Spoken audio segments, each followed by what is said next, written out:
Hey guys, tonight we're going to pull back the heavy, embroidered tapestry of medieval history and peer into a place often shrouded in secrecy and whisper, the king's bedchamber. Forget the grand tournaments, the valiant knights, and the pious crusades for a moment.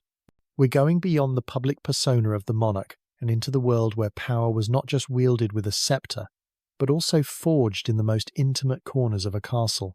Imagine yourself standing in a great, draughty stone hall, the air thick with the scent of beeswax and old timber. The throne sits grandly at one end, a symbol of authority. But what we're going to explore is how the very fate of a kingdom, the stability of a dynasty, and the lives of thousands could hinge on the actions that took place in a smaller, more private room, just a short walk away. This is a place where love, lust, politics, and power all tangled together with a royal knot, often leading to consequences that were anything but simple. You probably won't survive this without a few surprising revelations about what really went on behind those castle walls. So, before you get comfortable, take a moment to like the video and subscribe, but only if you genuinely enjoy what I do here. Now, dim the lights, maybe turn on a fan for that soft background hum, and let's ease into tonight's journey together. You're standing at the nexus of the throne and bedchamber, where public and private life were not just intertwined, they were one and the same. To be a medieval king was to be the living embodiment of your kingdom. Your body was the body of the state, and your most private acts, especially those related to sex, were of paramount political importance. A mainstream historical fact confirms that a king's ability to produce a legitimate male heir was not merely a personal desire. It was a matter of national security. The concept of primogeniture, where the eldest son inherited the throne, was the bedrock of royal stability. If a king failed to produce a son, it could plunge the entire realm into a bloody civil war over succession, something no one, especially not a king, wanted on their conscience. You can see why a king's virility, or lack thereof, was not just a rumour. It was a matter for urgent state discussion. Imagine the pressure. Every time the king entered his bedchamber, it was not just a moment of intimacy with his wife. It was a strategic act for the future of his dynasty. Every morning the royal court would be on tenterhooks, hoping for a sign, a whisper, anything to suggest that the kingdom's future was a little more secure. It's like a corporate merger, where the only metric for success is if the CEOs have a baby, and if they don't, the whole company might get burned to the ground.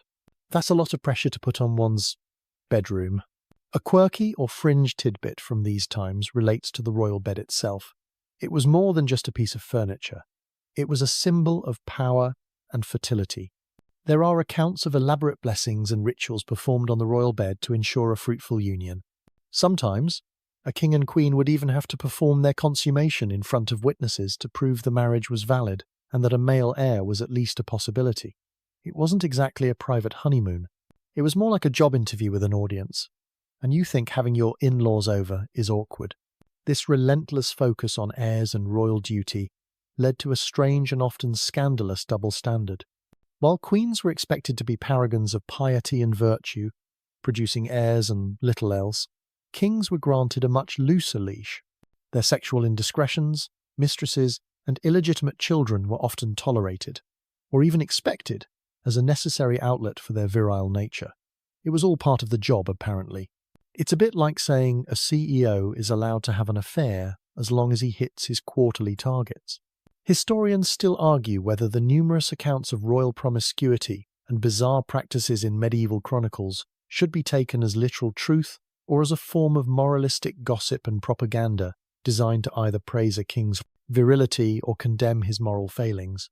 These chroniclers were often monks or rival courtiers with their own agendas, and it's hard to know where fact ends and salacious fiction begins.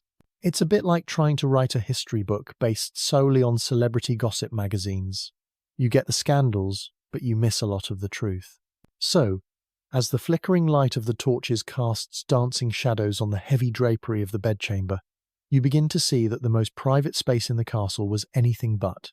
It was a stage for political drama, a source of national anxiety, and a place where the fate of nations was quietly and sometimes bizarrely determined. The next time you see a picture of a medieval king, remember that his power was not just in his sword, but also in his bed. The flickering light of the bedchamber seems to grow more intense now, not with the warmth of love, but with the cold, hard pressure of statecraft. We've established that the king's body was a political instrument, but it's the queen's body that truly bore the weight of this responsibility. Your thoughts turn to her, a woman often plucked from a foreign court and placed in a new country with one singular, overriding task: to provide a legitimate male heir. The bedrock of medieval succession was the principle of primogeniture, a mainstream historical fact that dictated the throne would pass to the king's eldest son. This system, while seemingly simple, was a crucial defense against the chaos of civil war and a disputed succession.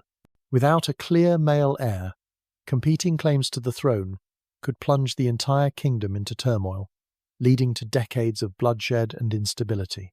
For this reason, a queen's primary, and often only, purpose was not to be a loving partner or a wise counsel, but a vessel for the future of the dynasty. Her value was directly tied to her fertility, and more specifically, her ability to produce a boy. Imagine being that queen, a young woman, perhaps far from her home, under constant scrutiny. Your every meal, your every prayer, and your every moment in the bedchamber with the king was watched with an almost surgical level of political intensity. You were not just a person, you were the most valuable piece on the chessboard. Your success or failure would echo through the history books, determining whether your line continued or faded into obscurity. It's like a very high-stakes version of reality television where the prize is an entire country and the only challenge is getting pregnant with a boy, and you thought your family had high expectations. When a queen produced a son, she was celebrated, revered, and her place in the court was secure. But if she only produced daughters, or worse yet, failed to conceive at all, the pressure would become immense, a palpable tension in every corner of the castle. The king, the nobles, the common people everyone was watching. This is a far cry from the modern gender reveal parties. These were centuries of national anxiety rolled into a single royal womb. A quirky detail from the royal courts relates to the lengths people would go to in order to ensure a male heir. Beyond just prayer, there were folk beliefs and strange practices. Some believed that certain positions during intercourse could influence the gender of the child. Others would commission special amulets or relics, often containing fragments of saints' bones, to be placed near the queen's bed in the hope of divine intervention for a boy. The most peculiar of these might involve the queen being given a concoction of dried herbs, powdered bone, and other oddities to drink, all on the advice of a court magician or a physician of questionable skill. It sounds less like science and more like a bizarre soup recipe, but when the fate of a kingdom is on the line, you try everything, right? The intense focus on male heirs and the subsequent devaluation of female succession is a well-known feature of this period. Scholars continue to debate whether this was a truly rational political strategy, pragmatic choice to avoid conflicta, a systemic reflection of a deeply entrenched patriarchal worldview that simply refused to accept a woman's right to rule in her own name. Was it a practical necessity or a cultural bias? The answer is likely a messy combination of both, a historical knot of power, gender, and tradition that was nearly impossible to unravel. This immense pressure on the queen to produce a son was the driving force behind many of the most bizarre and scandalous practices of medieval kings, from their need for mistresses to their desperate attempts to annul marriages. When the queen's body failed to deliver, the king would seek other, often less conventional, ways to secure his lineage. It was a search for a solution to the most pressing problem a king could face, a problem that could not be solved with a sword or a treaty. And that search would often lead them to some very dark and surprising places. As the immense, almost suffocating, pressure on the queen to produce a male heir becomes clear, you begin to understand why a king's gaze might wander. When the queen's womb seemed to fail, or when the political necessity of a marriage left no room for personal affection, the king often sought solace and companionship elsewhere. This, of course, brings us to the shadowy yet profoundly influential world of concubines and mistresses. This was a world of unwritten rules, a delicate dance of power and desire that was a constant undercurrent to the formal courtly life you read about in history books. The distinction between a queen and a mistress was stark, a mainstream historical fact that was fundamental to the medieval social order. A queen was a political asset, a dynastic partner whose primary purpose was to produce legitimate heirs. Her role was public, official, and sacred, blessed by the church. A mistress, by contrast, was a private matter, a companion whose role was personal, often sexual, and sometimes a source of deep affection for the king. Her children, no matter how beloved by the king, were considered illegitimate, a fact that would forever impact their lives. This created a peculiar and often tragic paradox. The king might adore his mistress and their children, but they would always stand outside the sacred, formal line of succession. The appeal of the mistress for the king was multifaceted. She offered a sanctuary from the intense political pressures of the throne, a place where he could be a man and not just a monarch. A marriage to a queen was a state alliance, not a love match, and affection often had to be sought elsewhere. A mistress could also provide a king with heirs when his queen was infertile, though these heirs could not inherit the throne. For a king, a mistress was a safety valve, a way to express personal desires without upsetting the delicate political balance of the royal marriage. It was a bit like having a work spouse, except in this case, the work spouse might bear children, live in the castle, and be at constant risk of a vengeful queen. For the queen, the presence of a mistress created a profoundly difficult and humiliating position. She was often forced to tolerate the other woman's presence in her court, sometimes even having to acknowledge and interact with her. A queen's power came from her official title and her children, not her husband's fidelity. She had to endure this arrangement with a quiet, regal dignity, understanding that a public display of jealousy could be seen as a sign of weakness and a political liability. You can almost feel the tension in the air, a constant, unspoken drama playing out behind every closed door. A quirky or fringe tidbit from this time is the French term maîtresse en titre, a title that emerged in later centuries but had its roots in the medieval period. This wasn't just a mistress. This was the official mistress. She was publicly acknowledged, had her own apartments in the court, and her position was a formal part of the royal pecking order. This institutionalization of the mistress role highlights just how complex and accepted the system of royal infidelity could become. It's like a company creating a C-suite position for a side project, but in this case, the side project was the king's personal life. Historians continue to debate whether the institution of the mistress was ultimately a destabilizing force for the monarchy or a necessary safety valve. Did the king's focus on an unofficial family erode the authority of the legitimate one, or did it allow him to vent his personal desires without endangering the all-important dynastic marriage? The answer probably depended on the individuals involved, the strength of the queen, and the political acumen of the mistress herself, as we will see. So, as you hear the faint sound of a lute in the distance, perhaps a mournful tune being played for a queen or a celebratory one for a mistress, you begin to see that the medieval court was a hotbed of competing desires and loyalties, and the queen, for all her official power, was often just an observer in her own marriage. You've just considered the fundamental divide between the queen and the mistress, one a public symbol of power, the other a private comfort.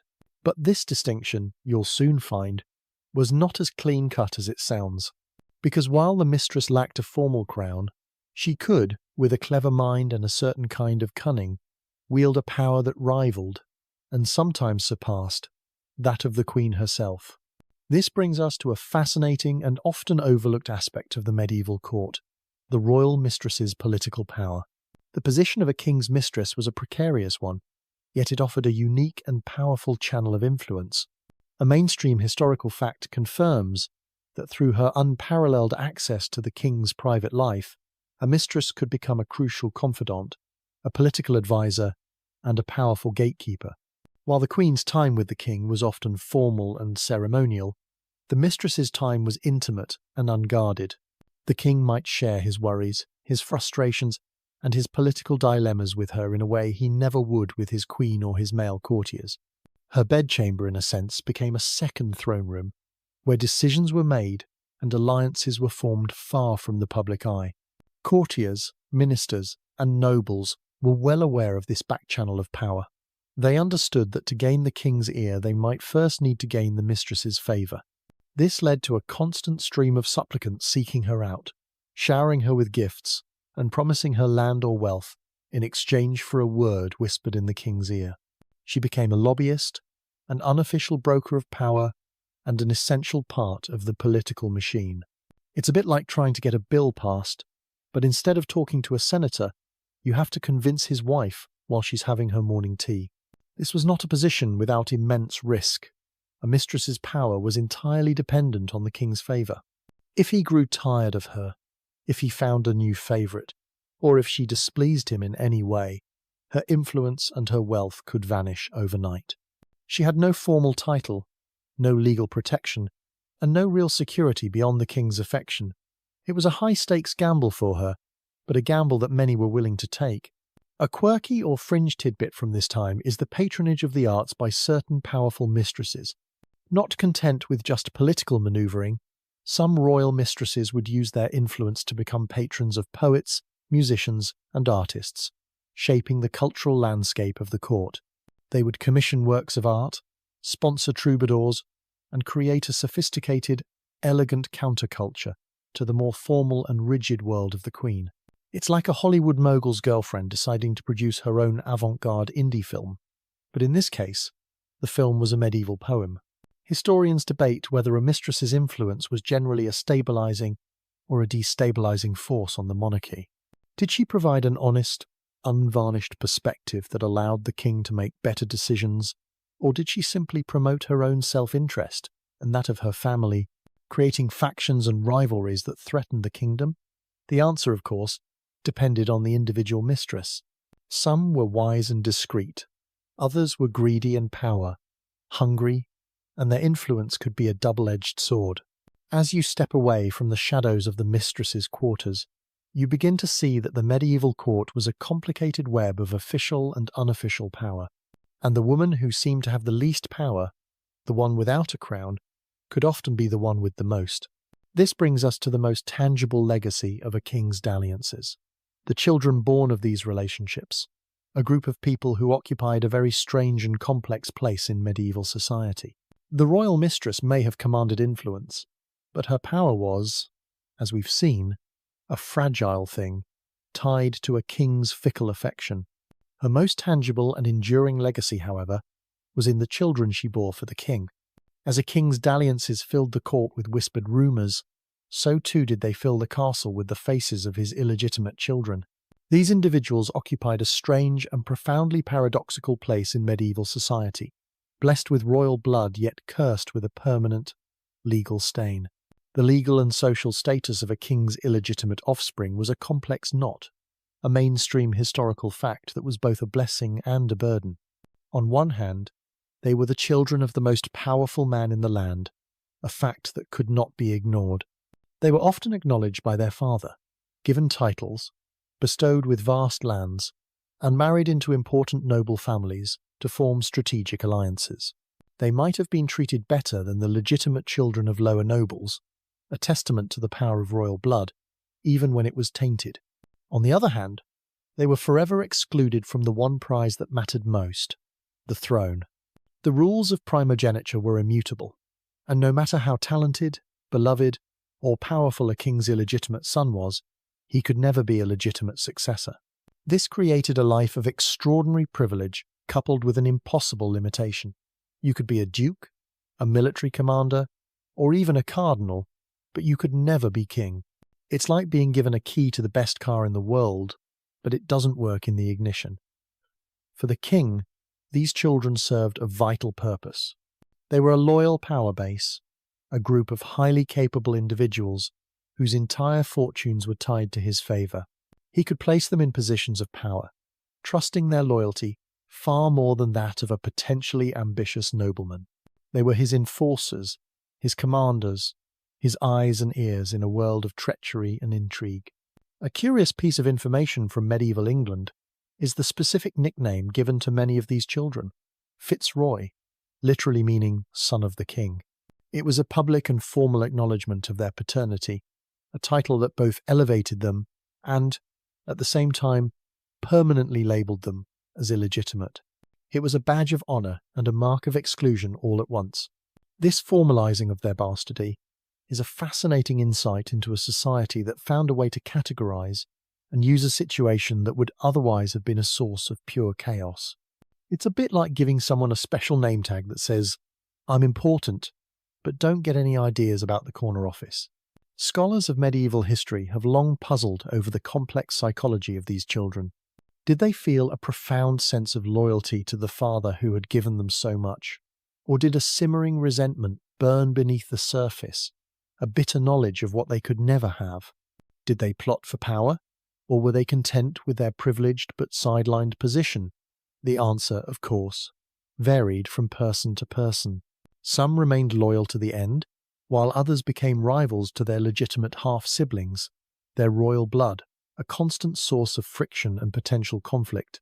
The lives of these children are a testament to the messy reality of medieval power. They were living contradictions, proof of a king's virility and a queen's political failure, all at once. They existed in a world of wealth and influence, but always in the shadow of a crown they could never wear. The fact that kings created these children, and then used them as tools of statecraft, is one of the more bizarre and cold-hearted aspects of the medieval monarchy, a system that valued dynasty above all else. The complex lives of a king's illegitimate children show us how medieval power could bend the rules of family and succession. But now, your thoughts turn to a much darker and more infamous aspect of a lord's, and by extension a king's power over his subjects, one that has been debated and sensationalized for centuries, the so-called droit du seigneur, or the lord's right. This phrase evokes a horrifying image of absolute feudal power, a sexual practice that, if true, would be one of the most bizarre and brutal in all of history. The infamous concept of droit du seigneur suggests that a feudal lord had the right to have sexual intercourse with a vassal's bride on her wedding night. It's an idea that has permeated literature, film, and folklore, becoming a potent symbol of aristocratic tyranny and the utter degradation of the peasantry. It sounds absolutely appalling, a brutal display of a lord's total ownership over the bodies and lives of his subjects. But here's the strange part. A pervasive historical truth is that there is almost no credible evidence that this was a widespread, codified legal practice in medieval Europe. You won't find a single law or charter from the period that explicitly grants a lord this right. Instead, most historians now believe that the droit du seigneur as a sexual act was largely a myth, a powerful piece of propaganda or folklore that emerged in later centuries, particularly during the French Revolution, to demonize the aristocracy and justify rebellion. It's a compelling story, a perfect symbol of feudal oppression, but in all likelihood, it never happened the way we think it did. So why then did the legend persist? It's because it was a perfect narrative. It perfectly captured the power imbalance between the lord and the peasant, and it made for a great yarn. It's the medieval equivalent of an urban legend that just won't die, no matter how many times it gets debunked. Yet, there is a fascinating, if less scandalous, reality behind the myth. A less common but well-documented practice that did exist was the lord's right to demand a payment, or a fine, from a newlywed couple. This payment was called coulegium in some places, literally a right of the arse, and it was a fee to waive the lord's symbolic right to the bride. The couple would pay the fine to get permission to spend their wedding night together. So, instead of a lord showing up with a bottle of mead and a lecherous grin, he would send a tax collector. It's a bit less dramatic, isn't it? Sorry, but I'm going to need that tax payment before you get to your marital duties. It was a tax on marriage, not a sexual assault, and it tells us more about the economic exploitation of the peasantry than it does about bizarre sexual practices. Scholarly discourse continues on whether the legend of droit du seigneur had any basis in an earlier, more brutal and unwritten custom, or if it was entirely a post-medieval fabrication used for political purposes. Did the existence of a fee to waive the right suggest a more ancient, long-forgotten practice, or was the fee simply a clever way for lords to make money, dressing up a tax as a symbolic ritual? The answer is lost to time, but the myth remains a powerful symbol of a king's perceived power over his subjects. As you step away from this dark and contested corner of medieval history, you begin to see that even a king's power had its limits, or at least that those limits were often far more mundane and economic than we've been led to believe. The king may not have had a right to your bride, but he probably had a right to a hefty tax on your wedding. And with that, we turn to the more mystical and equally bizarre ways that kings tried to ensure the continuation of their line. The debate around the Lord's right shows us that not all medieval legends were true, but the anxiety that gave rise to them was very real, especially the anxiety surrounding a king's greatest duty, providing an heir. When a king's virility seemed to fail, or when a queen's womb remained stubbornly empty, they didn't just rely on prayer. They often turned to a bewildering array of fertility rituals and superstitions, a bizarre blend of Christian piety and pagan folk beliefs that existed just under the surface of official court life. The widespread use of these fertility rituals is a foundational truth of the period. A mainstream historical fact confirms that medieval kings and queens, desperate for a male heir, would engage in a variety of practices that often seemed to blur the line between religion and magic. These rituals were a way of taking control of a situation that felt utterly out of their hands. They were a form of spiritual insurance, a desperate attempt to persuade God, or fate, or some other unseen power to look favourably on their union. Some of these rituals were sanctioned by the church. A king and queen might go on a pilgrimage to a famous shrine dedicated to a saint known for his or her patronage of fertility, like Saint Anne, the mother of the Virgin Mary. They might pray to a specific relic, a bone fragment or a piece of cloth believed to have miraculous powers. But many other rituals were much less formal. They were whispers of folk wisdom, passed down from a court physician or a wise old woman. For instance, a king might be instructed to touch a specific ancient stone believed to have procreative power, or to drink from a certain holy well, all in the hope that it would make his union with his queen more fruitful. It's like a very old-school, very high-stakes version of hoping for a lucky charm. A curious folk belief that sometimes appears in accounts is the idea of sympathetic magic, where a king and queen would be instructed to eat certain foods that were believed to have a symbolic connection to fertility. The king might be told to eat the testicles of a bull, believing it would transfer the bull's virility to him, or a queen might be given the broth of a rabbit, believing its fecundity would rub off on her. The logic was simple, if a bit gross. You eat something with a quality you want, and you get that quality. It sounds more like a bizarre cooking show challenge than a medical treatment, but when the fate of a dynasty is at stake, you'll try anything. The academic community still grapples with the extent to which the church tolerated and even endorsed these folk rituals.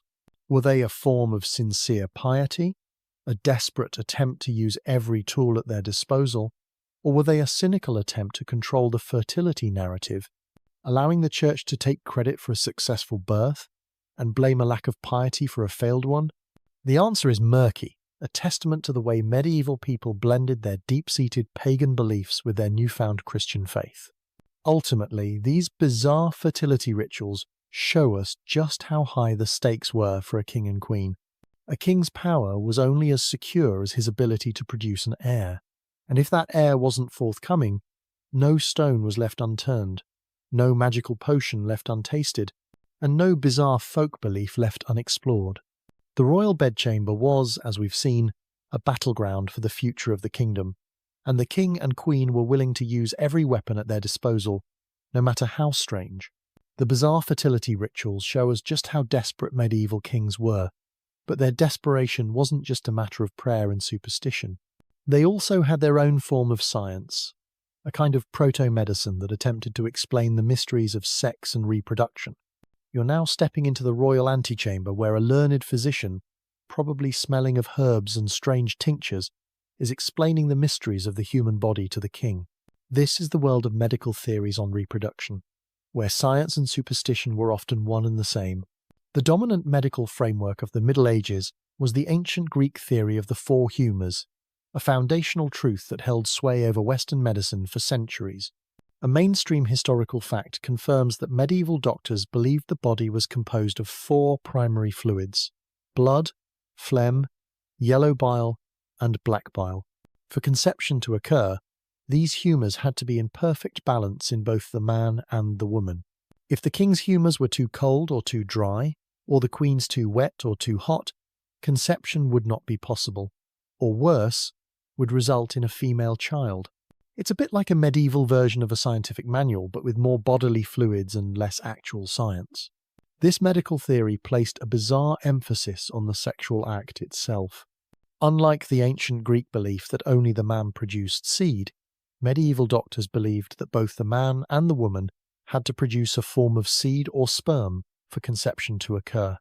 This was, in a way, a more egalitarian view, but it also placed an immense pressure on the woman. Physicians believed that a woman's orgasm was necessary for conception, as it was thought to draw the man's seed up into the womb.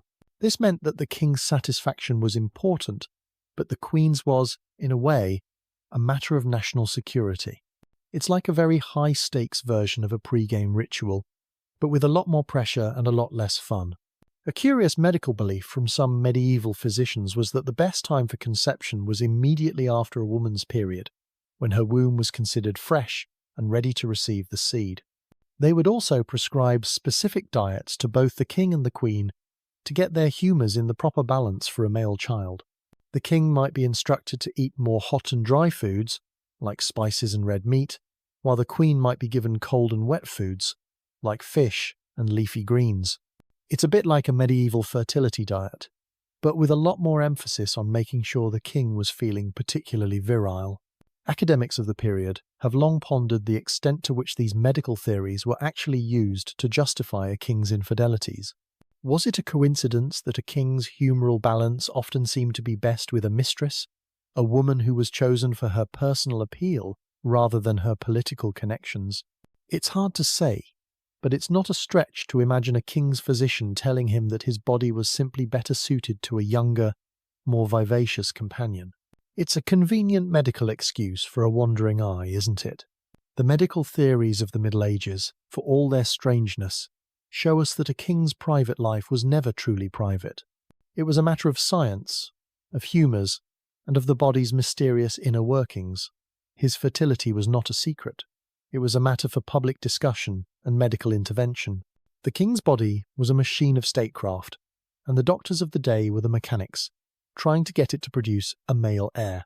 And when that machine seemed to fail, they would often turn to a more reliable, if less official, source of companionship. As the court physician exits the bedchamber, having given his strange advice on humours and diet, the king is left to ponder his reproductive future. But his needs were not always about producing a male heir. A king's desires, like any man's, could be complicated, and sometimes they led him down a path that was far more scandalous and hidden than even the most public mistress. This brings us to a part of medieval court life that is rarely discussed, a kind of companionship that was both a secret and an open secret: male concubinage at court. The existence of male concubines, or favourites, within medieval royal courts is a hidden, yet very real, part of history. A foundational truth is that while the church and society condemned homosexual acts, some kings, throughout the medieval period, did engage in these relationships. This was a form of sexual servitude, often associated with a very low social status and exploitation. These men, unlike female mistresses who could at least hope for a place in the court, lived a precarious and often dangerous existence. Their position was entirely dependent on the king's favour, and they were constantly at risk of being cast out, or worse, executed by a jealous rival or a moralistic nobleman. The double standard for these relationships was particularly brutal. A king's liaison with a female mistress, while frowned upon, was often tolerated as a natural, if regrettable, expression of his virility. His sexual relationship with a male concubine, however, was seen as a profound perversion, a sin against God and against nature itself. The social and political risks were immense. Not only was the king risking his soul, he was also risking his throne, as his enemies could use his sexual preference as a powerful tool to condemn his reign and even to justify his overthrow. These relationships were rarely between equals. The concubine's status was entirely dependent on the king's whim, and their lives were a constant negotiation of power and personal safety. The concubine was a pawn in the king's political game, a tool to be used and discarded. He was a piece on the board, but he was not a player. This was a far cry from the modern concept of a consensual relationship. It was a form of exploitation where the king's power was absolute and the concubine's power was non-existent. A curious piece of information from this period is the use of the term catamite, a derogatory term for a young male concubine, often used in legal and religious texts to condemn these practices. The term itself, which has its roots in ancient Rome, shows us that this was not a new phenomenon. It was a practice that had existed for centuries, and one that the church and society had been fighting against for just as long. The fact that they had a specific term for it tells us that it was a known, if deeply condemned, part of the social fabric. Historians of the period have long questioned how widespread these practices were, and if the historical records we have are accurate, or if they are just a form of political smear against a king's enemies. It's a bit like trying to write a history of a modern political scandal, but all your sources are from the opposition. You get the accusations, but you don't get the full story. Was a king truly homosexual, or was he simply a victim of a vicious smear campaign by a rival who wanted to condemn his reign? It's a question we will probably never have a definitive answer to. The hidden history of male concubinage at court is a testament to the hypocrisy of the medieval period, a time when a king's personal life was both a matter of public concern and a subject of intense secrecy. A king was expected to be a bastion of piety, yet he was often a victim of his own desires, and the church, for all its power, could not always control a king's private life. The whispers of male concubinage and the scandalous lives of mistresses bring us to a central conflict of the medieval world. On one side stood the king, a man of power and appetite, expected to produce heirs and fulfill his desires. On the other side stood the church, a powerful institution that held sway over the hearts, minds, and most importantly, the souls of every person in the kingdom, including the king. This was a place of monastic prohibitions and lust, where the strict religious ideals of the church clashed violently with the realities of royal sexual appetites. The medieval church's moral codes were incredibly strict, a foundational truth that permeated every aspect of life. A mainstream historical fact confirms that sex was seen as a necessary evil, tolerated only within the confines of marriage and for the sole purpose of procreation. Any sexual act outside of this narrow definition was a grave sin, a transgression against God that could jeopardize a king's immortal soul and lead him to eternal damnation. Concubinage, adultery, and other condemned sexual practices were not just social faux pas, they were mortal sins that the king was expected to repent for. This created a profound hypocrisy at the heart of the medieval monarchy. A king was expected to be a bastion of piety, a devout Christian who would lead his people to salvation. Yet, he was also a man of immense power, surrounded by temptation and a profound sense of entitlement. This led to a strange and often schizophrenic existence for many kings, who would spend their days attending Mass and praying to God, and their nights in the arms of a mistress or a concubine. It's like a corporate CEO who spends his weekends volunteering at a soup kitchen and his weekdays engaging in insider trading. The two sides of his life just didn't seem to fit together. This internal conflict often led to a peculiar form of spiritual negotiation. The king, knowing he was a sinner, would often try to atone for his sins with lavish donations to the church. He would commission the building of a new monastery, endow a cathedral with vast lands, or fund a new crusade, all in the hope that his good deeds would outweigh his bad ones. It was a kind of spiritual accounting, a way of making sure his balance sheet was in the black when he finally faced God, a curious penitential practice. Sometimes a part of this spiritual bargaining was for a king to take a vow of chastity for a specific period, perhaps during Lent or after a particularly sinful act. This was less about a long-term commitment and more about a short-term spiritual cleanse. The king would abstain from all sexual activity for a set number of days or weeks, a symbolic act of contrition to appease the heavens. It's a bit like a medieval version of a detox, but instead of cleansing your body, you're cleansing your soul. And then, once it was over, you'd go right back to your old ways. Historical scholars have long wrestled with the question of whether the Church's moral condemnation was a genuine spiritual concern or a tool for political control. Did the Church truly care about a king's soul, or did they just want to make sure he was in line with their agenda? By holding a king accountable for his sins, the Church could exert a powerful influence over his policies and his actions. A king who was a public sinner was a king who was vulnerable, and the Church was not above using that vulnerability for its own ends. The conflict between monastic ideals and a king's lust shows us that the medieval period was not as simple as we might think. It was a time of contradictions, of piety and sin, of power and submission. The king's sexual appetite was not just a private matter, it was a matter for the Church, for God, and for the future of his immortal soul.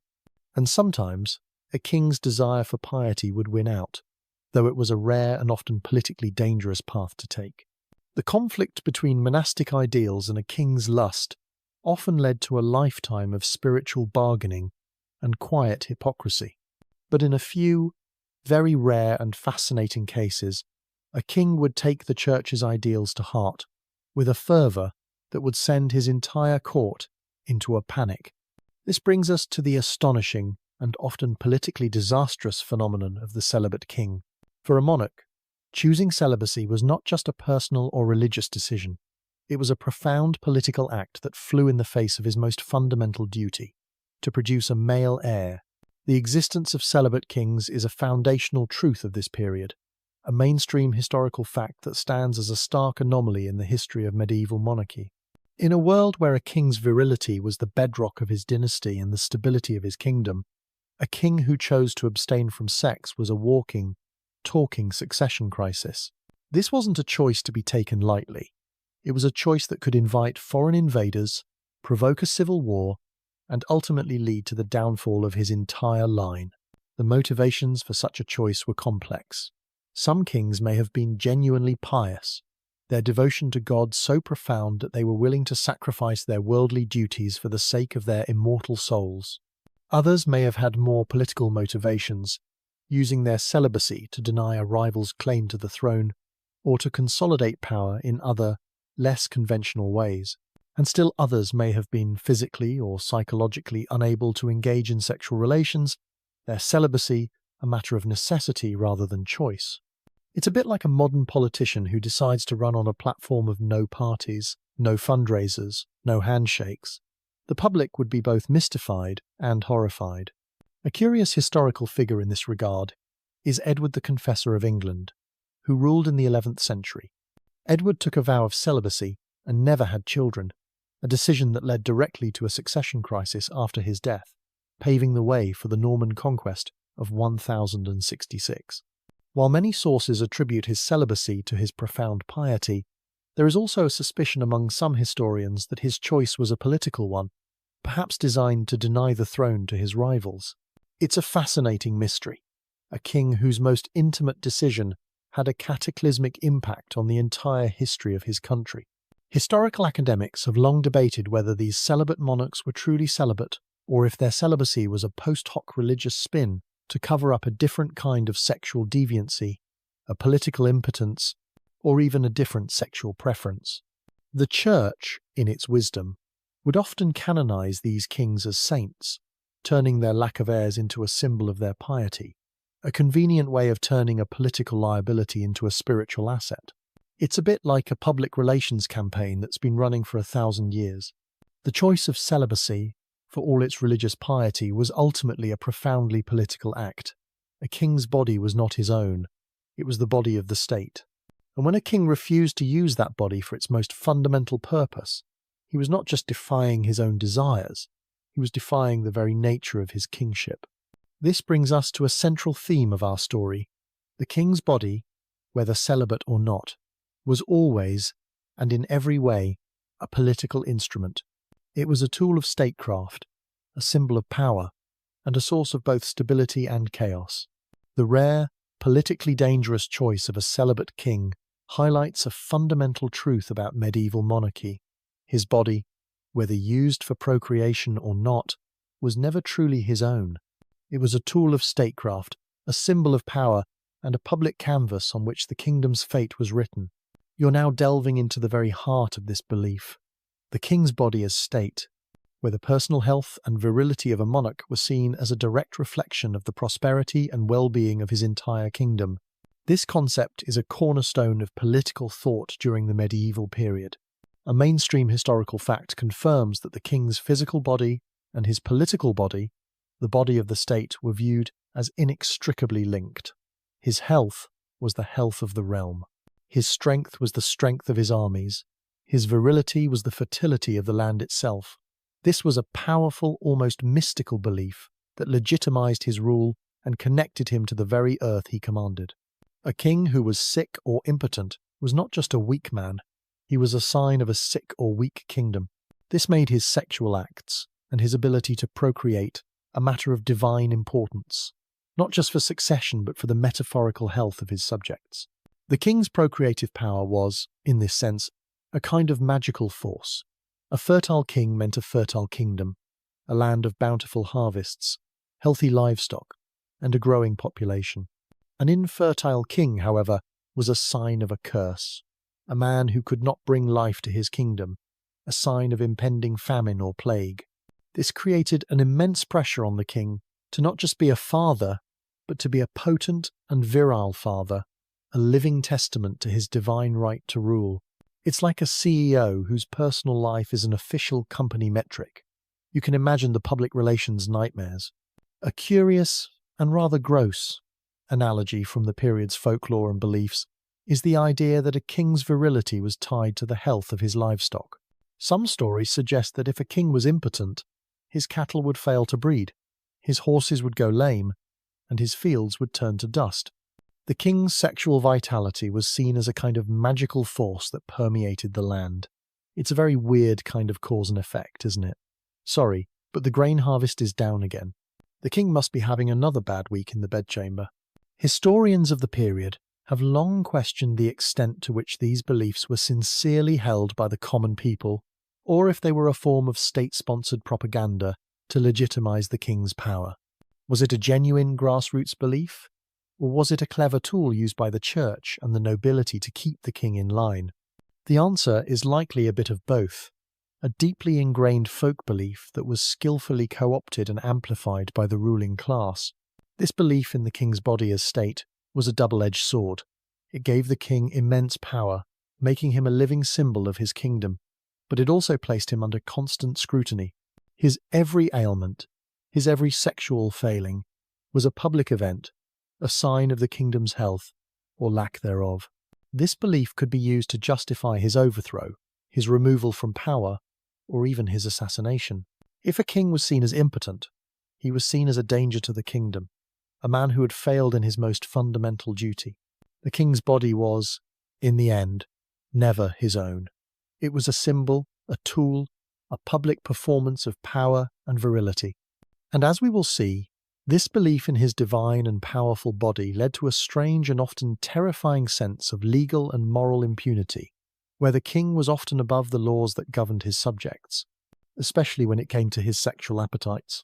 The belief that the king's body was a reflection of the state gave him immense, almost godlike power. His physical being was a symbol of his divine right to rule, and as such, he often saw himself as being above the laws that governed his subjects. This brings us to a darker and more troubling aspect of his reign, sex crimes and royal privilege, where a king's power could allow him to ignore or manipulate laws concerning sexual misconduct with terrifying impunity. The concept of royal privilege is a fundamental truth of the medieval period. A mainstream historical fact confirms that the king was often considered the source of all law, and as such, was not bound by it. He was the law, and he could bend it to his will. This belief created a legal and moral double standard that was both profound and brutal. While a commoner could be executed for adultery, a king could have numerous mistresses and concubines without fear of legal reprisal. His actions were, in a sense, beyond the reach of the law, a privilege that was both unwritten and universally understood. This legal impunity allowed kings to commit acts that, for anyone else, would have been considered heinous crimes. There are accounts of kings who would force themselves upon female courtiers, or even take peasant women from their homes, and there was often nothing a person could do. The king's will was law, and to defy him was to defy the state itself. The victims of these crimes had no recourse, no court to appeal to, no justice to be found. Their lives were simply an unfortunate footnote in a king's reign. A curious legal evasion that sometimes appears in the chronicles is the king's ability to simply declare his actions as not a crime. By using his royal decree, he could create a legal fiction that absolved him of any wrongdoing. He might say, for instance, that a woman he had forced himself upon was actually a concubine, and that the act was a matter of royal prerogative, not a crime.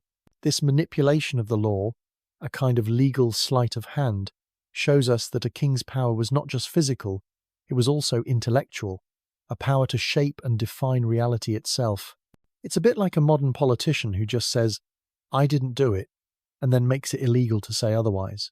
Historians of the period have long questioned the extent to which the church, or the nobility, could rein in a truly tyrannical king. Did they have any real power to stop him, or were they just powerless to a man who saw himself as a god on earth? While the church could excommunicate a king, or a powerful noble could rebel, these were extreme measures, and they were often more a matter of politics than a matter of justice.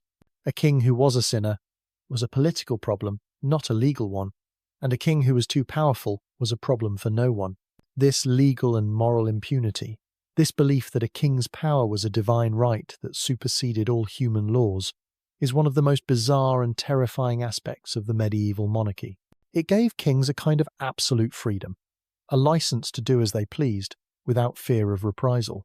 But as we will see, even this absolute freedom had its limits, and a king's sexual life, even his most private and scandalous moments, was never truly his own.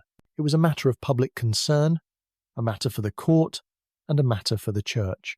The king's power was absolute, a legal shield against his darkest appetites. But even a king's private life was never truly his own. There was one night, in particular, when his most intimate act was not a matter of personal pleasure but a public spectacle, the royal wedding night. You're now entering the most bizarre and awkward of all medieval customs, the arranged marriage consummation.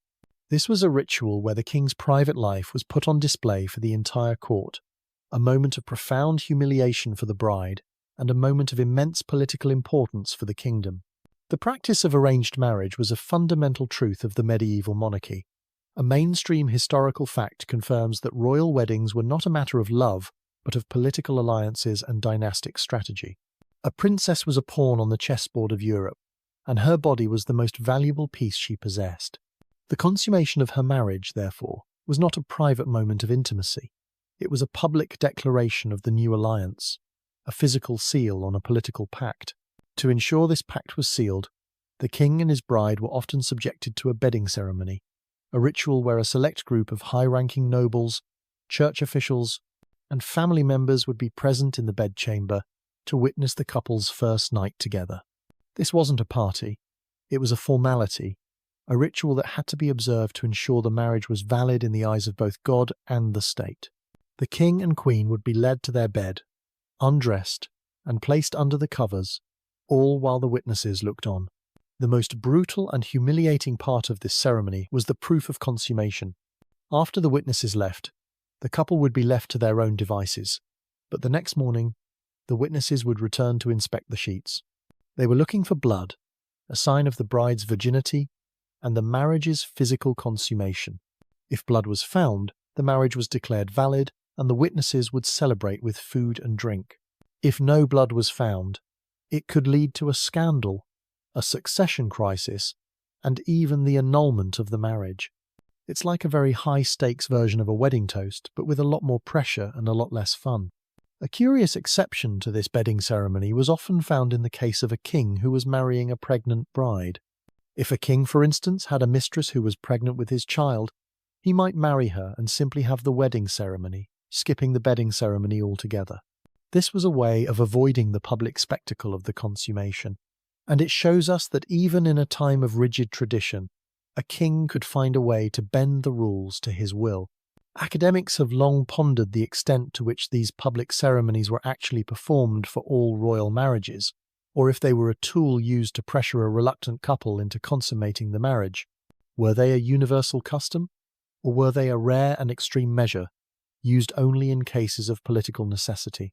The answer is murky, but the fact that they existed at all shows us that a king's private life, even his most intimate moments, was never truly his own.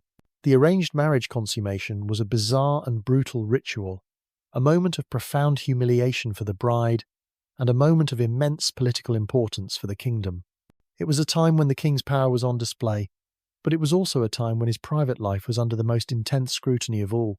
It shows us that even a king who saw himself as above the law was still bound by the rigid traditions of his time. The public humiliation of a royal wedding night was a ritual of immense solemnity, a moment where a king's private life was scrutinized for the good of the state. But even in the midst of this intense pressure, there was one person in the court who could puncture the solemnity with a well-timed joke, a crude rhyme, or a piece of biting satire. This, of course, was the jester, or court fool, a figure who, for all his buffoonery, held a unique and vital role in the royal court, especially when it came to a king's sexual behaviour and taboos. The role of the jester was a foundational truth of the medieval court. A mainstream historical fact confirms that he was not just a clown, he was a social commentator, a satirist, and the only person in the court who had a license to speak truth to power. He could mock the king, his queen, his ministers, and his generals, and get away with it. This gave him a strange kind of freedom, a freedom to talk about the things that no one else dared to mention, especially when it came to a king's private life. The jester's license to speak was never more apparent than in his sexual humour. He was the one person who could openly discuss the king's libido, his inability to produce an heir, or his countless mistresses without fear of reprisal. He might sing a bawdy song about the king's virility, or tell a crude joke about the queen's barren womb, and the court, for all its solemnity, would be forced to laugh. This humour served as a social safety valve, a way for the court to vent its frustrations and anxieties at the king in a harmless way. It's like a very old-school version of a late-night talk show host, but with more bells and a lot more risk of being beheaded if you went too far. A curious detail about the jester's craft was his use of props. The jester's staff, or marotte, was often a small, handheld stick with a carved head on top, often with a little fool's cap. This staff was a symbol of his office, but it was also often used in a way that had a sexual connotation. The jester might use it to hit people on the head, or he might use it in a way that was a bit more suggestive. It was a visual gag, a crude piece of humour that was both a symbol of his office and a symbol of his freedom to be lewd and irreverent. Academics have long pondered whether the jester's humour was a tool for social control, allowing the common people and the nobility to vent their frustrations at the king in a harmless way, or if it was a genuine form of social commentary that actually influenced royal behaviour. Was it a way for the court to let off steam, or was it a way for the jester to subtly nudge the king towards a better path? The answer is murky, a testament to the fact that the jester's role was often as ambiguous as his humour. The jester's sexual humour shows us that even in the most rigid of societies, there was a place for irreverence and satire. The king may have been a living symbol of the state, but he was also a man, with all the frailties and foibles that entailed. And the jester was there to remind him of that, to puncture his solemnity with a well-timed joke, to bring him back down to earth. This was the jester's most important role, and it was a role that he played with a crude and often brilliant wit. The jester's crude jokes about a king's sexual prowess must have stung. For a man whose virility was a matter of national security, such humour would have been a painful reminder of his greatest fear, impotence and the end of his dynasty. When faced with this fear, a king would often turn to a more tangible, and often bizarre, solution: aphrodisiacs and potions. This was a world of strange concoctions and remedies, a kind of medieval Viagra that was as much about magic and folklore as it was about medicine. The widespread belief in the power of aphrodisiacs is a foundational truth of the medieval period. A mainstream historical fact confirms that kings and their physicians would employ a variety of strange ingredients and concoctions to enhance a king's sexual performance and, more importantly, his fertility. These were not just for pleasure, they were seen as medical necessities, a way of ensuring the future of the dynasty. A king who was a potent lover was a king who was a potent leader, and a king who was a potent leader was a king who would have a long and prosperous reign. The ingredients for these potions were often bizarre and exotic. You might find powdered rhino horn, believing it would transfer the rhino's virility to the king, or crushed lizard tails, a symbol of the lizard's regenerative power. They might also use exotic spices, like cinnamon and ginger, which were believed to warm the body and increase blood flow, or they might use herbs, like ginseng and saffron, which were known for their stimulating properties. It was a kind of medieval cooking show, but with a lot more strange animal parts and a lot more at stake. The king's physicians, and sometimes alchemists and other court experts, were the ones who would create these concoctions. They were a strange mix of doctor, magician, and outright charlatan, and their advice was often a blend of medical theory, folklore, and wishful thinking. A physician might tell a king that his humours were out of balance, and that a potion of powdered pearl and a certain herb would restore his virility. The king, of course, would take the potion hoping for the best, and not knowing if it was the pearl or the placebo that was actually working. A curious recipe from some medieval texts is a kind of love potion or aphrodisiac made from a mixture of powdered pearl, dried bat's blood, and a specific herb, all to be consumed at a specific time of day or night. The recipe was believed to not only increase a king's virility, but also to make him irresistible to women. It's a bit like a medieval version of a dating app, but with a lot more strange animal parts and a lot more risk of getting poisoned. And you thought your dating life was complicated. Academics have long pondered the extent to which these potions actually worked. Was it a placebo effect, a genuine physiological response, or a complete fraud? While some of the herbs used did have some medicinal properties, it's safe to say that most of the ingredients were more symbolic than effective. The power of these potions was in the belief, the idea that a king was taking control of his own body and his own fate. The use of aphrodisiacs and potions shows us that a king's private life was never truly private. It was a matter of state, a matter for his physicians, and a matter for his conscience.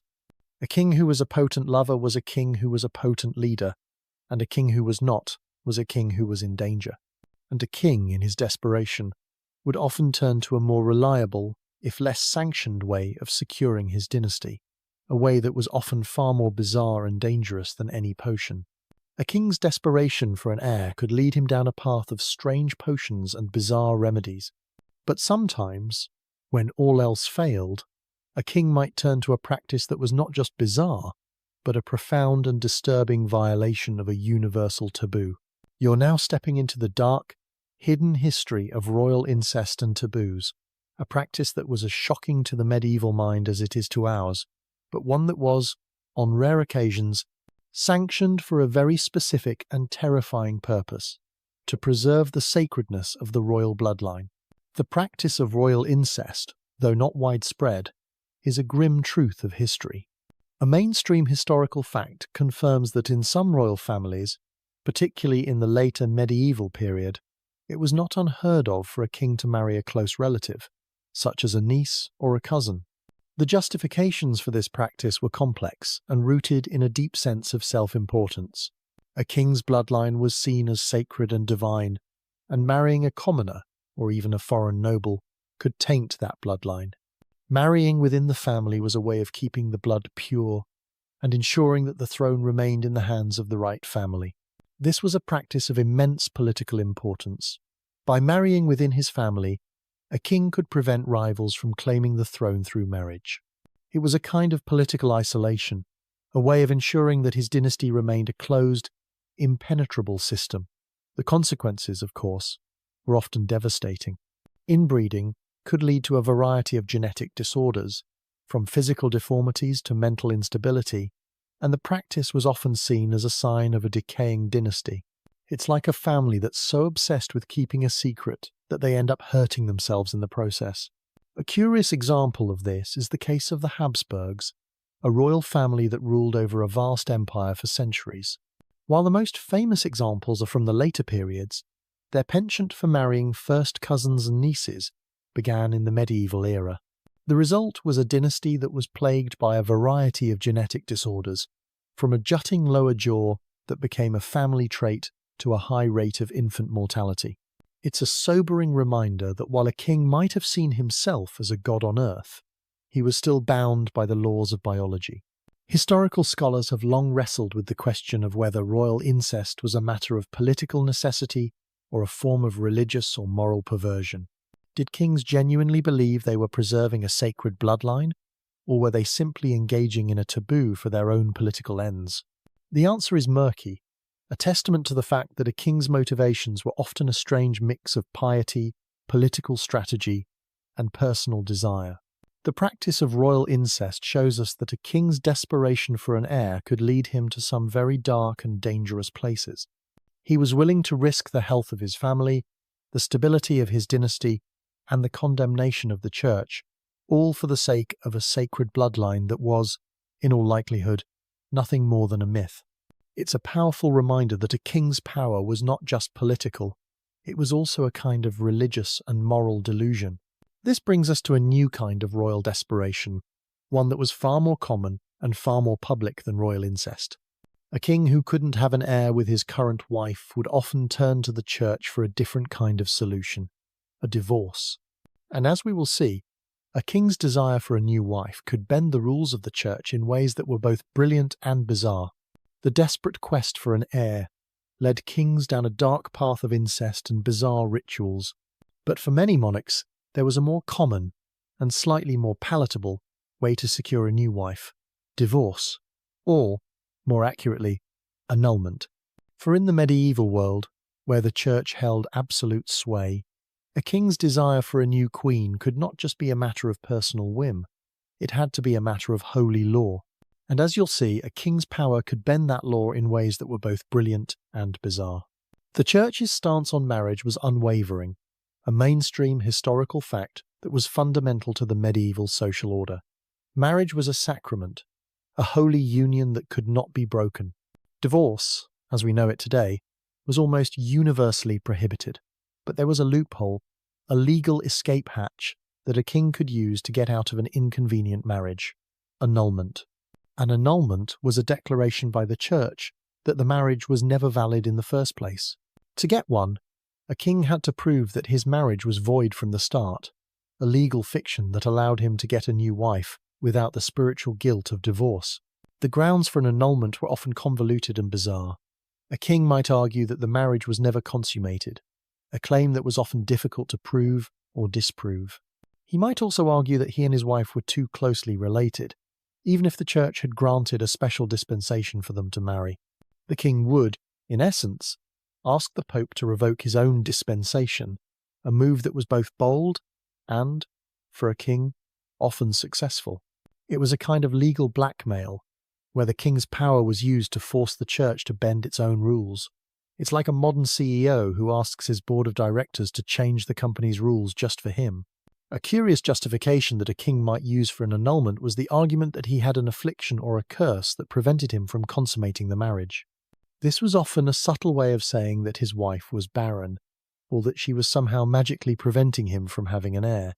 The king could claim that he was a victim of witchcraft or of a divine curse, and the church, for all its solemnity, would often take these claims seriously. It's a bit like a medieval version of It's Not You, It's Me, but with a lot more talk of curses and a lot less talk of feelings. Academics have long pondered the extent to which the church was a truly independent moral authority in these matters, or if it was simply a tool of political power. Was the Pope truly concerned about the sanctity of a king's marriage, or was he just worried about the political and economic consequences of alienating a powerful monarch?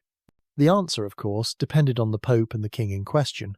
Sometimes the Pope would stand firm, and sometimes he would bend to the king's will. The story of divorces and annulments is a story of a king's power and a church's weakness. It's a story of a king who, in his desperation for an heir, was willing to use every tool at his disposal, including the church's own rules, to get what he wanted. It shows us that a king's power was not just political or military, it was also a kind of legal and spiritual power, a power to shape the very rules of the world he lived in.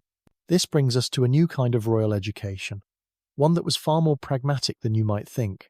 A young prince, knowing that his future would be dictated by his ability to produce an heir, would be prepared for the sexual demands of his role from a very young age. His education was not just in warfare and statecraft, it was also in the art of the bedchamber, and as we will see, that education was both thorough and bizarre.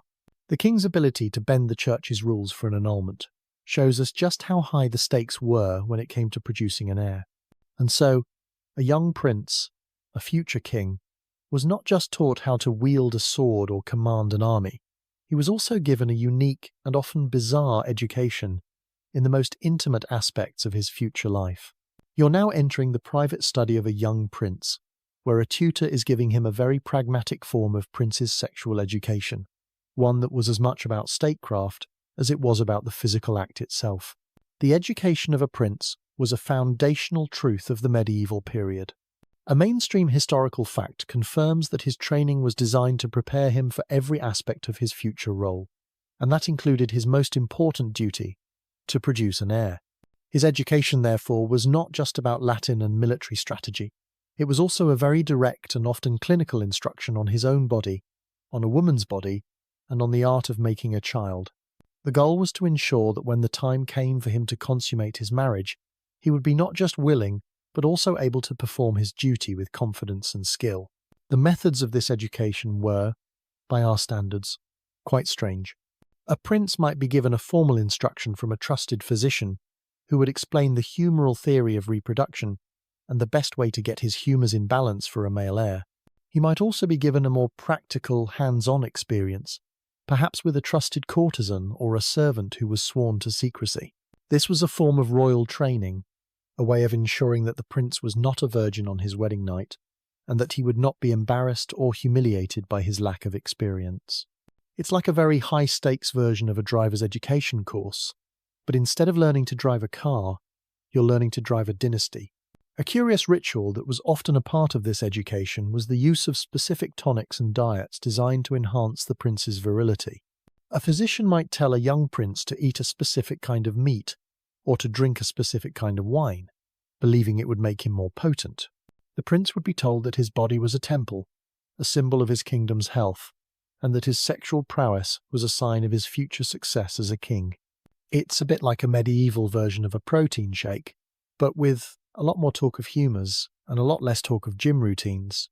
Academics have long pondered the extent to which these methods were truly effective, or if they were more about preparing a prince for the political and social expectations of his role, rather than for the physical act itself. Was the purpose to make him a good lover, or was it to make him a confident and powerful king, a man who would not be easily embarrassed or humiliated? The answer is likely a bit of both, a blend of practical training and psychological conditioning. This pragmatic education shows us that a king's body was not just his own, it was a matter of state. His sexuality was not a private matter, it was a public concern.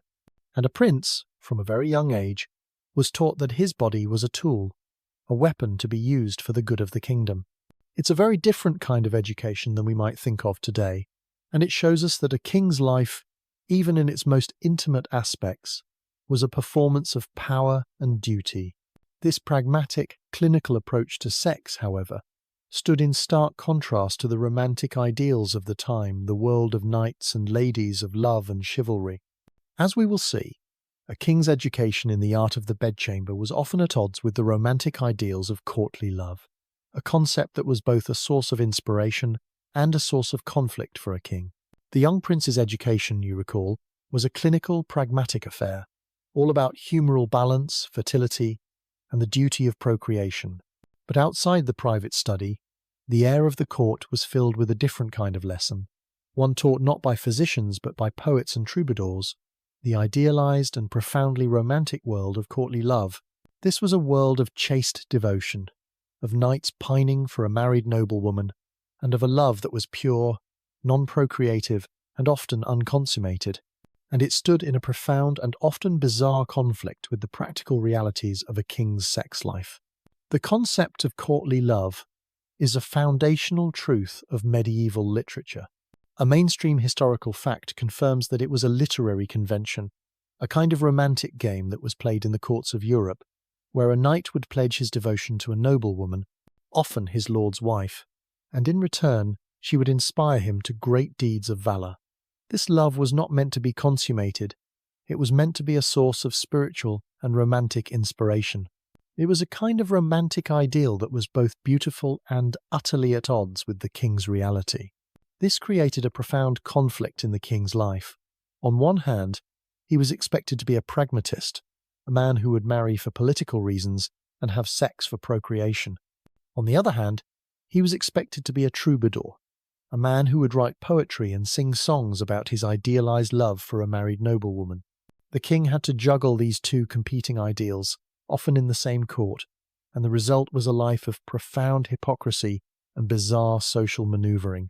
It's a bit like a modern politician who is expected to be a ruthless pragmatist, but is also expected to be a charming and romantic figure on social media.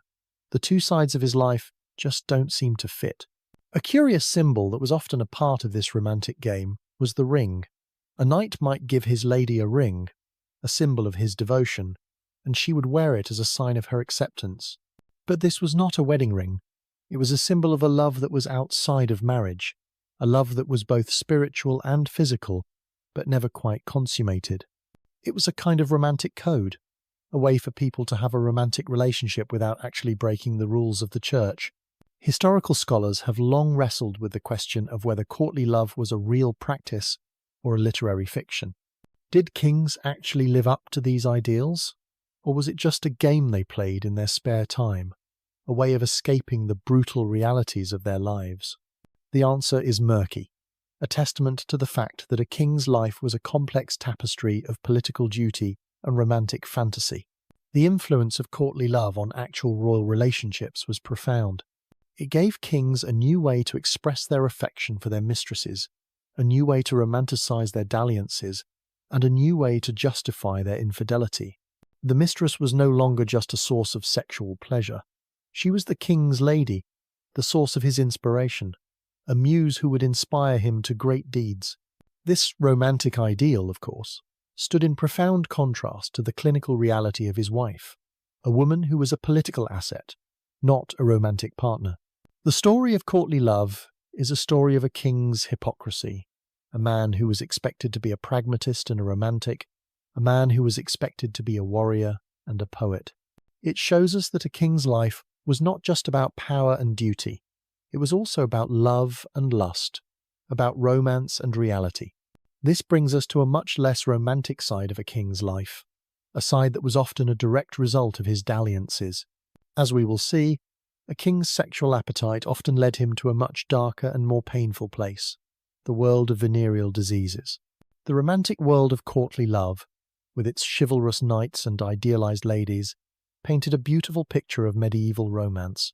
But beneath that veneer of romance lay a much harsher and far less poetic reality. A king's many dalliances, his numerous mistresses, and his lack of medical knowledge often led him to a much darker place, the world of royal diseases of pleasure. This was a hidden history of venereal diseases, a silent plague that could ravage a king's body and, by extension, the health of his entire court. The existence of venereal diseases in the medieval period is a foundational truth of this era. A mainstream historical fact confirms that diseases like syphilis and gonorrhea were present in medieval Europe, though their origins and treatments were poorly understood. These diseases would spread through a king's many sexual partners, from his mistresses to his concubines, and could be passed on to his queen and, tragically, to his children. This created a profound sense of fear and anxiety in the court, a silent sickness that could not be discussed openly. The impact of these diseases on a king's body was often devastating. Syphilis, in particular, could lead to a variety of physical and mental ailments, from painful sores and disfigurement to madness and dementia. A king who was a victim of this disease was a king who was in physical and mental agony, a man who was slowly being eaten alive from the inside out. It's a sobering reminder that a king's body was not just a symbol of his kingdom, It was also a very fragile and mortal thing, a thing that could be broken by a single careless act. The impact of these diseases on the court was just as profound. The king's promiscuity could, in a very real sense, become a sickness that spread through his court, from his queen to his mistresses, and even to his children. A queen who was a victim of the king's dalliances could be blamed for her own infertility, her own stillbirths, and her own frail health, all while the king, in his divine right, was seen as blameless. It's a brutal kind of irony, a world where the victim is blamed for the crime. A curious remedy for these diseases was often found in the world of alchemy and magic. A physician, not knowing the true cause of the disease, might prescribe a strange and often dangerous concoction of mercury or other heavy metals, believing it would purge the body of the disease. The patient would often get sicker from the treatment than from the disease itself, a grim reminder of the limitations of medieval medicine. It's a bit like trying to fix a leaky faucet with a sledgehammer. It's a solution, but it's not a good one. Historical academics have long pondered the extent to which these diseases were a factor in the decline of some royal houses. Did a king's promiscuity lead to a weaker dynasty, a dynasty that was plagued by illness and madness? The answer is murky, but it's not a stretch to imagine a king who was a victim of syphilis, slowly going mad, making a series of bad decisions that led to the downfall of his kingdom. The hidden history of venereal diseases shows us that a king's sexual appetite was not just a source of pleasure, it was also a source of sickness, of pain, and of fear. It shows us that a king's body was not just a symbol of his kingdom, it was also a very fragile and mortal thing, a thing that could be broken by a single, careless act. This brings us to a new kind of royal spectacle, one that was just as intimate and just as public as a royal wedding. As we will see, a king's bedchamber, for all its privacy, was often a very public space. The king's body, ravaged by disease, was a testament to his mortality. But even as his health failed, he was still the king, and his most intimate space was still a public stage. You're now stepping into the bedchamber as a public stage, a room that, for all its privacy, was a central and very public part of the royal court. This was not just a place for sleeping, it was a place where power was displayed, where political alliances were forged, and where the king's health, and by extension his kingdom's health, was a matter of public concern. The idea of the king's bedchamber as a public space is a foundational truth of the medieval period. A mainstream historical fact confirms that the king's day was a series of public rituals, and his bedchamber was the stage for some of the most important ones. The king's morning awakening, known as the lever, was a ceremony attended by high-ranking nobles, ministers, and even foreign dignitaries. These men would watch as the king was dressed, his clothes a symbolic armour for the day's battles. The king's evening ritual, the coucher, was just as public. The same high-ranking officials would watch as the king was undressed and put to bed, his body a symbol of the kingdom's rest. These ceremonies were not just for show, they were a form of political intrigue. A noble who was allowed into the bedchamber was a noble who was in favour. A noble who was excluded was a noble who was out of favour. The king's bedchamber was a place where power was negotiated, where alliances were forged, and where a man's proximity to the king was a measure of his political influence. It's like a very high-stakes version of a company's Christmas party, but instead of being judged on your dance moves, you're judged on whether you were invited to watch the CEO get into his pyjamas. A curious piece of information about the bedchamber is the role of the valet, a personal attendant who had a unique position of intimacy and access to the king. The valet, for all his low rank, was a powerful man. He was privy to the king's most private moments, his most private thoughts, and his most private fears. He was a trusted confidant, a man who could speak truth to power without fear of reprisal. He was a kind of a secret advisor, a man who had more influence over the king than a duke or a cardinal. Academics have long pondered the extent to which these rituals were a genuine expression of a king's power, or if they were a form of psychological control over the monarch, making him constantly aware of his public role. Was the king a willing participant in this public spectacle, or was he a prisoner in his own bedchamber, a man who was never truly alone?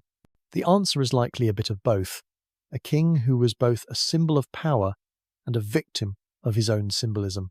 The bedchamber, for all its privacy, was a public stage. The king's body, for all its mortality, was a symbol of his kingdom, and a king's life, for all its intimacy, was a performance of power and duty. This brings us to a new kind of royal record, one that was far more candid and far more scandalous than any official chronicle. As we will see, the private moments in the king's bedchamber were often the source of courtly gossip, a kind of unwritten history that was passed from one noble to another. The king's bedchamber, a stage for political rituals and public scrutiny, was also a breeding ground for something far less formal and far more dangerous: gossip. The whispers of the court, the rumours of the king's health, his virility, his mistresses and his favourites were a constant undercurrent to the official business of the court. And these whispers, these scandalous tales, were often recorded by the most unlikely of sources, the medieval chroniclers themselves. The power of courtly gossip is a foundational truth of the medieval court. A mainstream historical fact confirms that it was a vital and powerful form of communication, a way of shaping public opinion, damaging the reputation of a rival, and even influencing the king himself. A rumour of a king's impotence, for instance, could embolden his enemies. A rumour of a queen's adultery could lead to her downfall. The whispers of the court were a weapon, a tool to be used and wielded with skill and a certain kind of malice. The medieval chroniclers, who were often monks or other court officials, were, in a sense, the original tabloids. While they were tasked with writing the official history of the king's reign, they were not above including juicy, scandalous gossip in their works.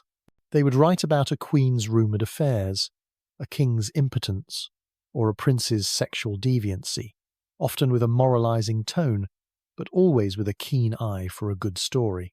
Their chronicles are a strange mix of official history and scandalous gossip, a kind of historical fiction that is both fascinating and, at times, unreliable. A curious medieval document that is particularly rich in this kind of scandalous gossip is the Anglo-Saxon Chronicle, a historical record of the Anglo-Saxon kings. While it is a generally sober and factual account of events, it is not above including a juicy rumour or a scandalous tale. For instance, it records the rumour of a queen who was accused of poisoning her husband, a rumour that, while never proven, was a constant source of political intrigue and courtly gossip.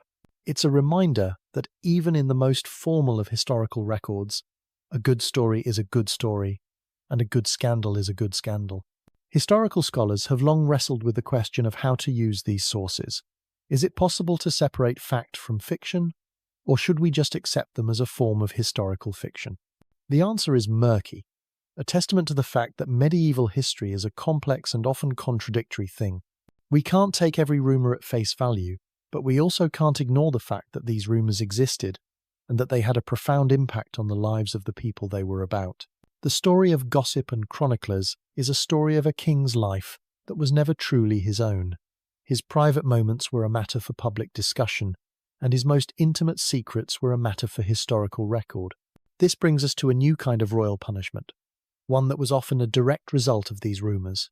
As we will see, a queen who was accused of adultery could be subjected to a punishment that was both brutal and public, a kind of public shaming that was a direct result of the king's power and the court's gossip. The whispers of the court, you'll recall, were a powerful and dangerous force.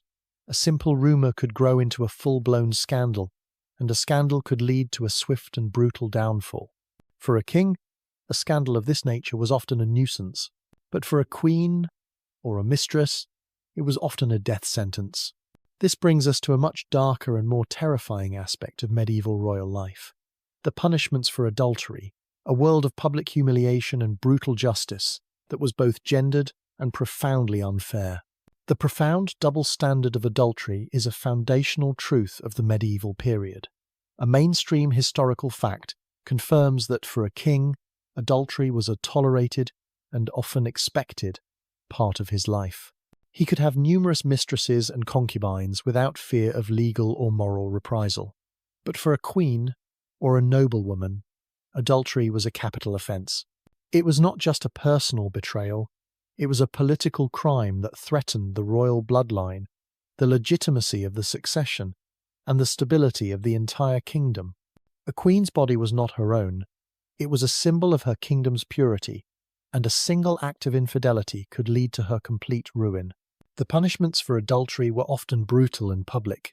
A queen who was accused of adultery could be subjected to a trial, and if she was found guilty, she could be exiled, imprisoned, or, in the most extreme cases, executed.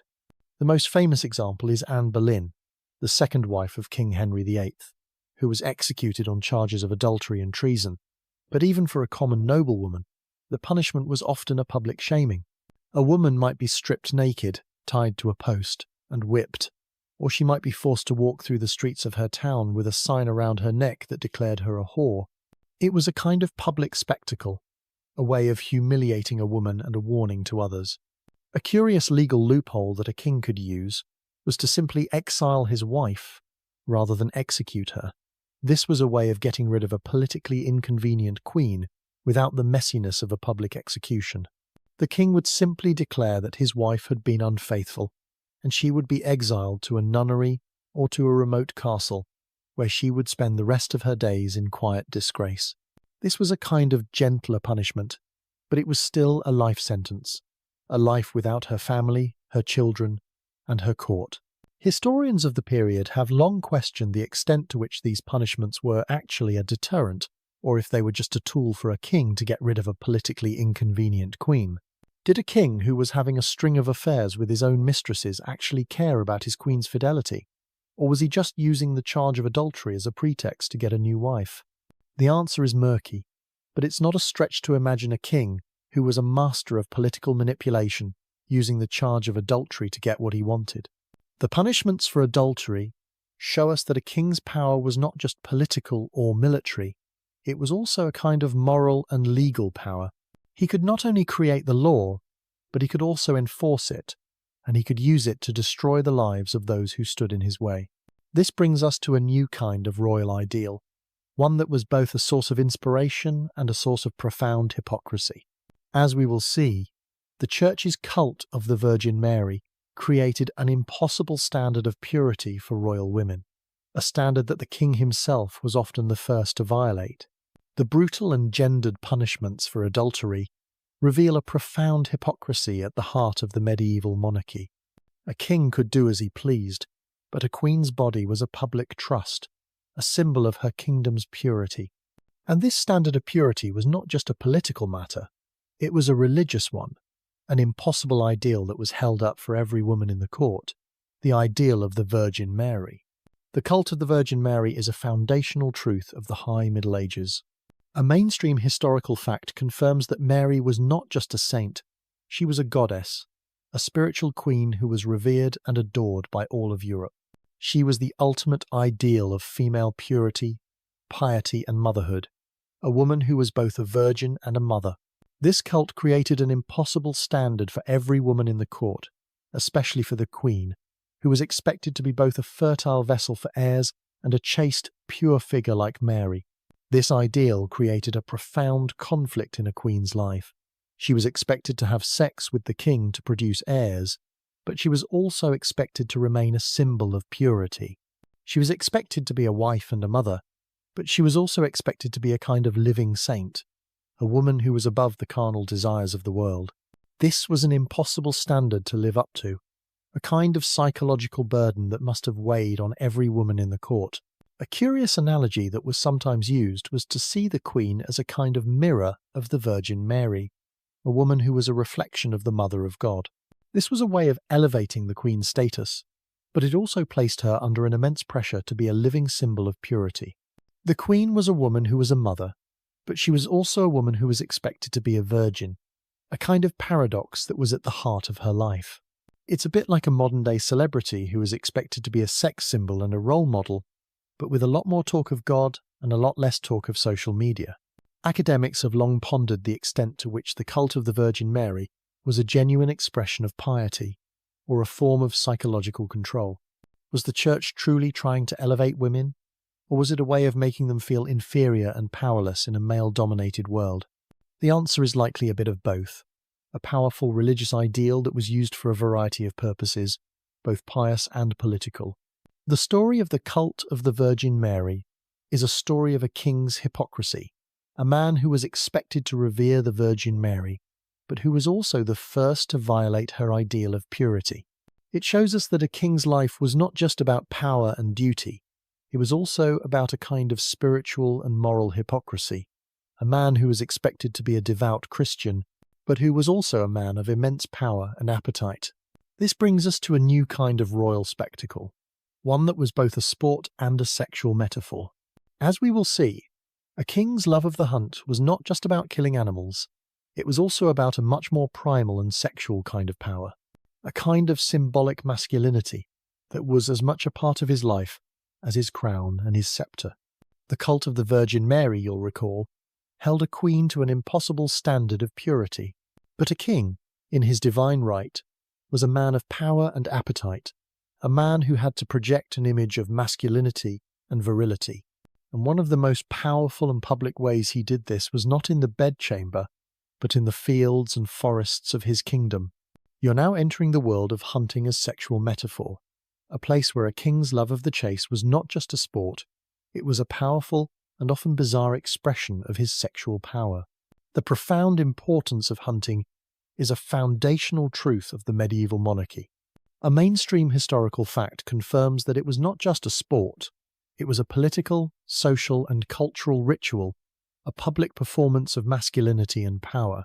A king who was a great hunter was a king who was a great warrior, a man who was in control of his kingdom and his own destiny. And a king's love of the hunt, for all its solemnity, was often a very sexual thing. The sexual metaphors embedded in the hunt were both subtle and explicit. The chase of the animal, the capture of the beast, and the kill of the prey were often seen as a symbolic reenactment of a king's sexual conquest. The king, in this sense, was not just hunting an animal, he was hunting a woman, a prize to be won and conquered. The stag, with its magnificent antlers, was a symbol of virility, and the boar, with its tusk and its aggression, was a symbol of power. Killing them was a way of symbolically conquering these qualities, a way of showing the world that the king was a man of immense power and immense virility. It's a bit like a modern-day sports figure who is seen as a symbol of masculine power, but with a lot more talk of blood and a lot less talk of touchdowns. A curious ritual that was often a part of the hunt was the purity of the kill. After a king had killed a stag or a boar, he would often perform a ritual where he would cut open the animal and present its heart or liver to the queen or to a lady of the court. This was not just a trophy, it was a symbolic offering, a kind of sexual conquest that was being offered to a woman. The king was, in a very real sense, saying to the woman, "I am a man of immense power, and I offer this power to you." It's a very different kind of courtship than we might think of today, and it shows us that a king's love of the hunt was not just about killing animals, it was also about a much more primal and sexual kind of power. Historical scholars have long wrestled with the question of whether these sexual metaphors were consciously understood and used by the kings themselves, or if they are a modern interpretation of a more primal, less conscious ritual. Did a king who was hunting a stag actually think he was hunting a woman, or was he just a man who loved to hunt? The answer is murky, but it's not a stretch to imagine a king who was a master of metaphor, using the hunt as a way of projecting an image of power and virility that he may not have felt in the bedchamber. The story of hunting as a sexual metaphor is a story of a king's hypocrisy, a man who was expected to be a devout Christian, but who was also a man who was a master of sexual metaphor and symbolic conquest. It shows us that a king's life was not just about power and duty, it was also about a kind of sexual and symbolic power, a kind of primal masculinity that was as much a part of his life as his crown and his scepter. This brings us to a specific and very bizarre example of a king's sexuality, a king who, in his defiance of all social norms, became a legend.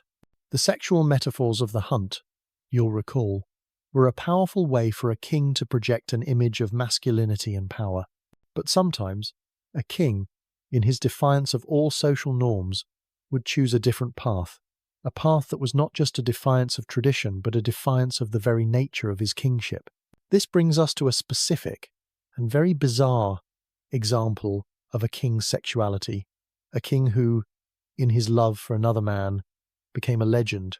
This, of course, is the story of King Edward II of England, a man whose relationships with his male favourites, particularly Piers Gaveston, became a political scandal that alienated his nobility and eventually led to his downfall.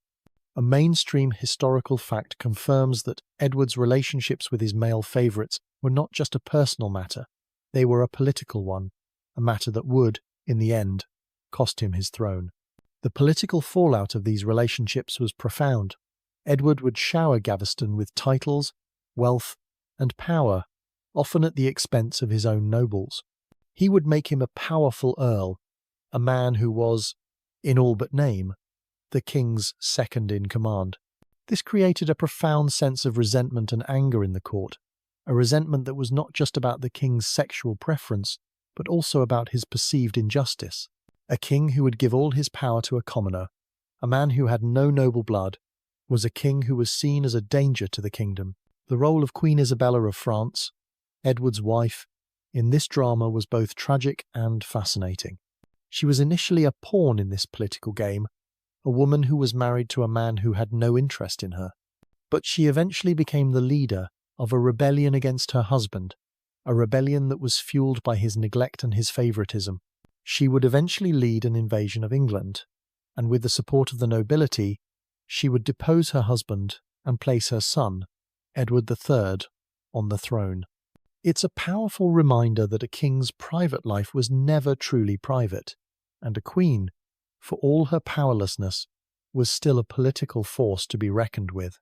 A curious detail about Gaveston's banishment is that he was banished several times, but Edward always found a way to bring him back. On one occasion, the nobles forced Edward to exile Gaveston, but Edward, in his defiance, simply appointed him as his representative in Ireland, a move that was seen as a profound act of defiance and a slap in the face to his nobility. It's a bit like a modern political leader who is forced to fire his chief of staff, but then gives him a more powerful job in a different country. The defiance was both brilliant and, in the end, suicidal. Historical scholars have long wrestled with the question of whether Edward II's sexuality was the primary cause of his downfall, or if it was a symptom of a deeper political crisis. Was he a weak king who was simply a victim of his own desires, or was he a king who was a victim of a powerful nobility that was simply looking for an excuse to depose him? The answer is murky, but it's not a stretch to imagine a king who was a victim of both. The story of Edward II is a story of a king who, in his defiance of all social norms, became a legend. It shows us that a king's sexuality was not just a personal matter, it was a political one, a matter that could lead to his downfall. This brings us to a much broader and more mystical side of a king's life, a world of folk beliefs and legends. As we will see, a king's virility was not just a political matter, it was a matter for the land itself, a symbol of the kingdom's health and prosperity. The tragic downfall of King Edward II shows us that a king's virility was never just a personal matter. It was a matter of state, a political weapon to be used and wielded with skill. But this belief in a king's sexual power went far beyond the political manoeuvring of the nobility. It was a deep-seated, mystical belief, a part of the very soil of the kingdom itself. You're now stepping into the world of sexual folklore and kingship, a place where a king's virility was not just a symbol, it was a supernatural force that could influence the health and prosperity of the land. The deep-seated folk belief that a king's sexual virility was a supernatural force is a foundational truth of the medieval period. A mainstream historical fact confirms that a potent king was a sign of a prosperous kingdom, a land of bountiful harvests, healthy livestock, and a growing population. An impotent king, however, was a sign of a cursed kingdom, a land of famine, plague, and death. The king's body was, in a very real sense, a metaphorical garden, and his ability to produce an heir was a sign of his ability to make the land fertile and prosperous. This belief was reinforced by a variety of rituals and legends. The most famous of these was the belief in the sacred marriage, a pagan ritual that was often incorporated into Christian ceremonies, where a king's marriage was seen as a union of the king and the land itself. The king's marriage, in this sense, was a kind of magical act, a way of ensuring the fertility of his kingdom. It's like a medieval version of a farmer's almanac, but instead of relying on the stars, you're relying on the king's sexual prowess. A curious analogy that was sometimes used was to see the king's virility as a kind of magical force that was tied to the health of his livestock. Some stories suggest that if a king was impotent, his cattle would fail to breed, his horses would go lame, and his fields would turn to dust. The king's sexual vitality was seen as a kind of magical force that permeated the land. It's a very weird kind of cause and effect, isn't it? Sorry, but the grain harvest is down again. The king must be having another bad week in the bedchamber. Academics have long pondered the extent to which these beliefs were sincerely held by the common people, or if they were a form of psychological control over the monarch, making him constantly aware of his public role. Was it a genuine grassroots belief? Or was it a clever tool used by the church and the nobility to keep the king in line? The answer is likely a bit of both. A deeply ingrained folk belief that was skillfully co-opted and amplified by the ruling class. The king's body was, in the end, never his own. It was a symbol, a tool, a public performance of power and virility. And a king's life, for all its intimacy, was a performance of power and duty. This brings us to a new kind of royal tragedy, one that was a direct result of a king's power and his sexual habits. As we will see, the bizarre and often tragic role of eunuchs in the royal court was a direct result of a king's power and his desire for a kind of sexual control. The king's virility, as we've seen, was a source of power, a magical force that could make the land fertile and his people prosperous. But this immense sexual power also created a profound sense of anxiety, a fear of betrayal, and a desire for absolute control. And sometimes, this desire for control led a king to commit a profoundly bizarre and often tragic act, the use of royal eunuchs in his court. These men, often castrated as young boys, lived a life of immense privilege and profound trauma, and their presence in the royal court was a testament to a king's desire for a kind of sexual control that was both absolute and profoundly sad. The existence of eunuchs in some medieval courts is a grim truth of history. A mainstream historical fact confirms that in a world where a king's power was absolute, his desire for control over his harem, his queen, and his court was often absolute as well. Eunuchs were seen as the perfect solution to this problem. They were men who were, in a very real sense, no longer men. They were castrated as young boys, and their primary function was to serve as trusted attendants and guards for the women of the court.